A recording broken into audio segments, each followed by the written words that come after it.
Bonjour, donc aujourd'hui on va voir les boutons et les actions sur les boutons. Donc voilà, cette interpolation, c'est une interpolation de mouvement simple. Donc voilà, donc pour les boutons, on va donc la première chose, on va créer, on va insérer un calque qu'on appelle bouton. Donc double-clic ici, on va changer le nom de calque, bouton. Après, je clique sur l'image 1 de calque bouton et je dois insérer deux boutons, par exemple play et stop. Donc je dois faire donc fenêtre, bibliothèque commune, bouton, comme vous voyez les étapes. Donc je clique sur l'image 1 comme vous voyez ici. Après fenêtre, bibliothèque commune, bouton. Donc ici, donc après je clique sur double-clic sur le dossier comme vous voyez ici. C'est pas sur, lorsque je clique ici ça marche pas, donc je clique sur le dossier, double-clic comme vous voyez.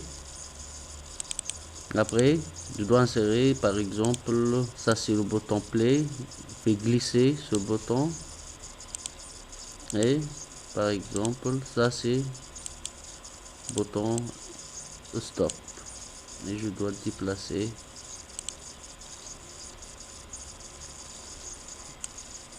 Comme vous voyez, non, après je ferme. Donc bouton play vers bouton stop. Oh, donc pour changer celui-là, entrée, donc double clic sur le bouton, double clic comme vous voyez ici le texte.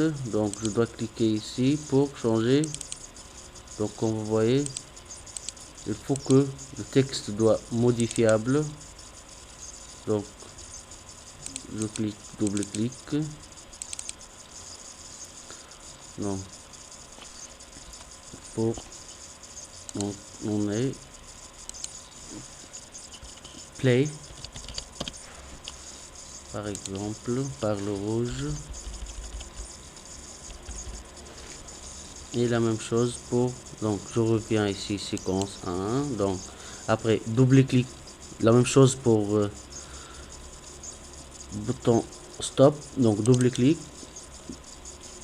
donc ici, donc c'est modifiable, double clic, je répète, donc il faut que ça soit modifiable. Non,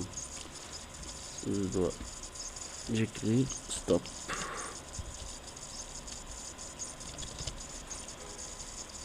ou bien je dois supprimer et je dois insérer le genre texte ici stop.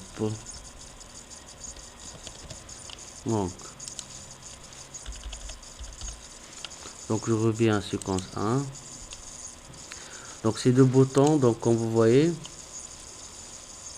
donc ici, donc pour faire les actions play et stop, donc vous voyez, je clique par le bouton droit sur play.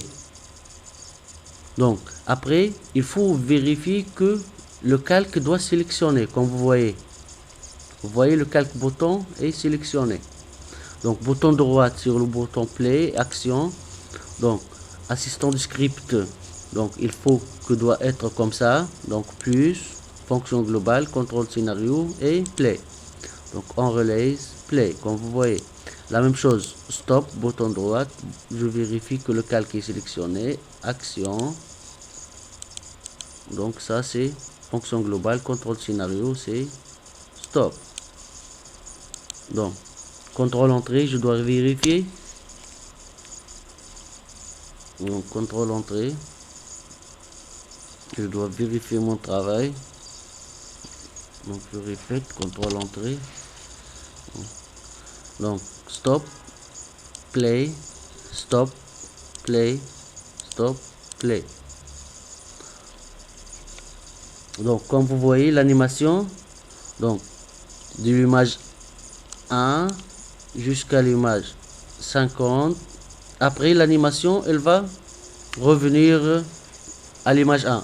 Donc, ici, je veux que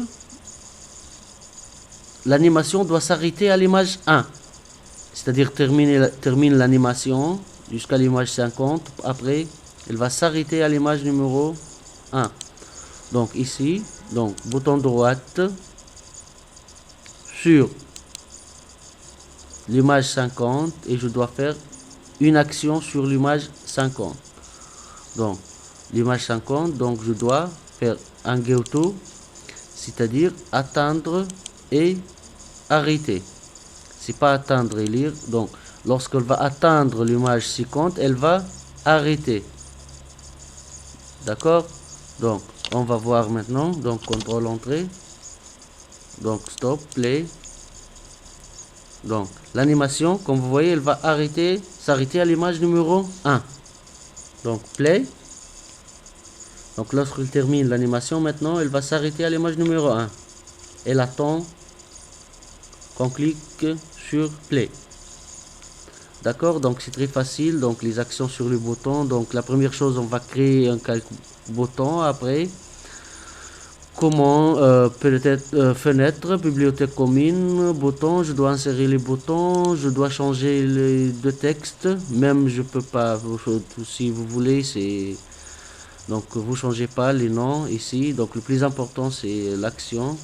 Donc après, bouton droite sur action, comme vous voyez, et je dois vérifier que le calque est sélectionné. Après je choisis, comme vous voyez, donc action, contrôle scénario plus, contrôle fonction globale, contrôle du scénario, play, stop. C'est clair? Donc c'est très facile. Donc merci et à la prochaine.